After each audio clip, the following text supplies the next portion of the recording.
Hey guys, this video is about significant figure rules. It's a very important topic in chemistry. Significant figures is basically in a measurement, it consists of all the digits known with certainty plus one final digit. Okay, one extra digit is added. We'll explain that in a second. In science, measured values are reported in terms of sig figs.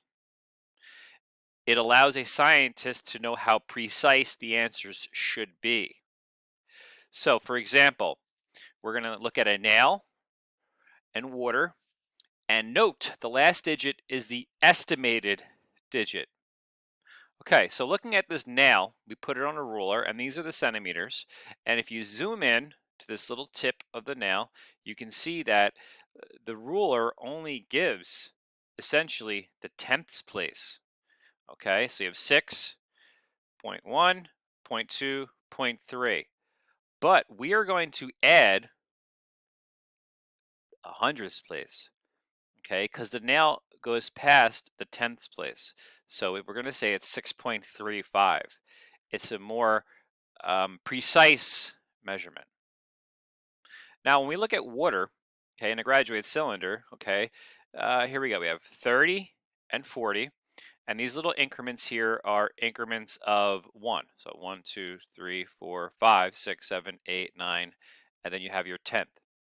Okay, so it's 31, 32 is what the instrument can measure.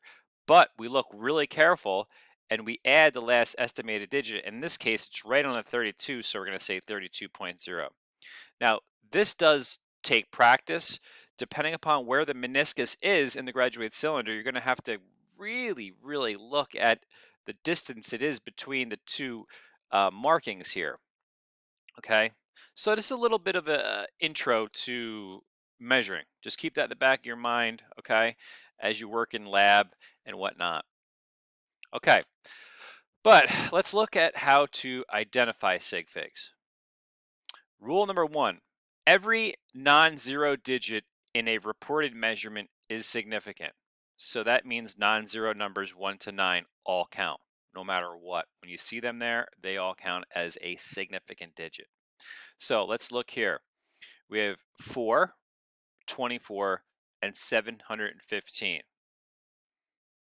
Okay. So this one number here tells us that we have one sig fig. I write SF instead of writing the whole thing out. Now we have 24. There's two non-zero numbers there, so we have two sig figs. 715. Well, there's three non-zero numbers there. So there's three sig figs. Okay. Not too bad. First one's easy. Now let's look at zeros. Okay, rule number two. Zeros appearing between non-zero digits are significant. So I sometimes call these like landlocked zeros. They're in between two numbers that are significant and they're non-zero. So let's take a look at some examples here. Okay, we have 101. Okay, the zero in between the 1 and the 1 counts. So there's three sig figs. Okay, this zero in between the 4 and the 9 are significant. And check it out, there's a decimal, but that doesn't really matter right now for this zero. Okay, so this also has three sig figs. Okay, 18.01, the zero in between two non-zero digits, so that zero counts. So there's a total of four digits here. So this has four sig figs. Okay, now we're going to look at zeros to the left, then zeros to the right. So we looked at zeros in between. So let's look at zeros on the left of a number. Okay, so this is usually going to be a very small number if you have leftmost zeros. So leftmost zeros appearing in front of non-zero digits are not significant. Okay, these zeros are just placeholders. It tells you what place it is. Okay, so we have, for the first example, 0, which is your ones place, 0.0, which is your tenths place, and then you have a 1, which is your hundredths place. Without these zeros here, we wouldn't be able to tell what it is, so they have to be listed. Okay, so this has 1 sig fig. Easy. Okay, this number 3 and 6 are significant. However, the leftmost zeros do not count. Okay, so this has 2 sig figs. Okay, now in this one here we have your 1 zeros, your tenths, your hundredths. Okay, but they don't count. Leftmost zeros never count. We have a 4, which counts. We have an 8, which counts. And look at that. There's a 0 in between two non-zero digits. So this 0 here, in fact, does count. So this one here has 3 sig figs because this 0 in between follows rule number 2. Okay. All right. So just remember, leftmost zeros do not count. So that doesn't count. That doesn't count. That doesn't count. That doesn't count. You can automatically just say they don't count because they're leftmost zeros. Okay. Now, rule number 4. If there is a decimal point, okay, zeros that follow the last non-zero digit are significant. Okay, so these are what we're going to call zeros on the right side of the number. Okay, so as long as there's a decimal point present, the zeros to the right count. If there is no decimal point, they do not count. Very simple. Okay, I call these the rightmost zeros. Okay, location of the decimal does not matter. So decimal could be anywhere in the number. As long as the decimal is in that number somewhere, the zero is in the right count. It doesn't matter where. Okay, so let's look at this one here. Okay, we have a rightmost zero. All right, this 0 counts because there's a decimal point. So this one has 3 sig figs. Okay, now this number here has a 1 and a 1. Those two count. Then you have the 0 in between, which counts because it's in between two non-zero digits. And you have that 0 to the right. And the 0 to the right counts because look, there's a decimal. So that one counts. Okay, so we have 4 sig figs. Okay.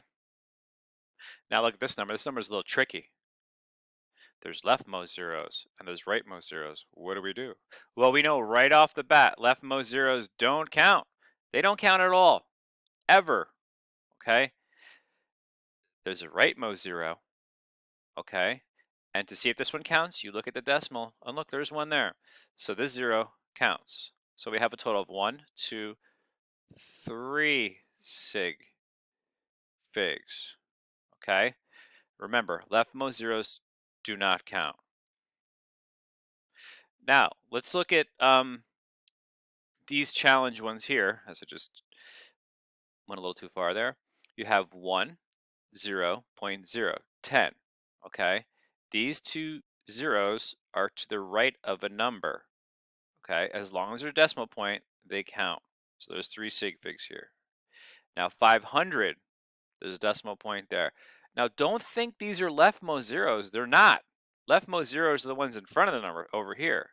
These zeros will count because there's a decimal point present and there's a number to the left that's non-zero. Okay, so they both happen to have 3 sig figs. Okay, rule number 5. Okay, is called the understood decimal point. If you say you have $100 in the bank, some people write a 100 or a 100.00. Okay, they're both 100, but one's more precise than the other one. Okay, the first number 100 without a decimal point, we know it's 100, but we understand that there is a decimal point there, but it's just not written. So we call that the understood decimal point. So zeros at the rightmost end of a measurement that lie to the left of an understood decimal point are not significant. Kind of like rule number 4 without a decimal. Okay, so these zeros are placeholders. So example, 10, no decimal point. This has 1 sig fig. There's no decimal. 100 also has only 1 sig fig. 1000 also has 1 sig fig. 1500 only has 2 sig figs, so 1 and the 5. These zeros don't count because there's no decimal point. So this has 2 sig figs. Okay. Now that's the 5 rules for significant figures. The time it takes to understand significant figures comes with practice, and it's all relative to you. The more you see, the more you're going to understand, and the more complex problems you'll be able to get correctly. So this does take practice. There's a lot of examples out there, um, and we're going to cover additional examples, different ones in class. All right, guys, that's it. Later.